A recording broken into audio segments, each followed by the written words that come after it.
Magandang araw. So sa March 22, 2025 nagaganapin ang Earth Hour 2025. So ano nga ba ang Earth Hour? Basically, ito ang pagpatay ng mga non-essential na mga ilaw, appliances ng isang oras. So, ito yung nagpapakita ng ating pagpapahalaga sa kuryente at hindi lamang sa kuryente kundi paging sa pangangalaga ng ating kalikasan, ni Mother Earth at iba pa. Ginagawa din natin to bilang pagkakaisa sa iba't ibang layunin, iba't ibang aksyon ng bawat isang nilalang ay may kapangyarihan, may kakayahan tumulong sa kalikasan, hindi lamang sa ating sariling tahanan, kundi sa ating pamayanan, sa ating bansa, at maging sa buong mundo.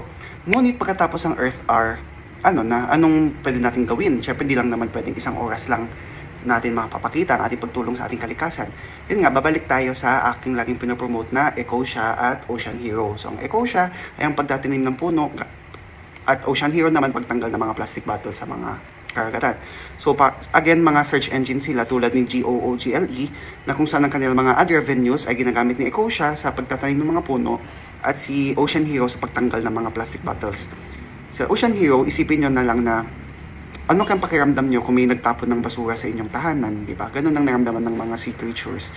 So kailangan din natin tanggalin ang mga basura sa mga karagatan at nakatutulong din ang pagbawas sa mga plastic bottles upang mas makarating ang sunlight sa mga halaman, aquatic plants, marine plants upang sila makapag-photosynthesis.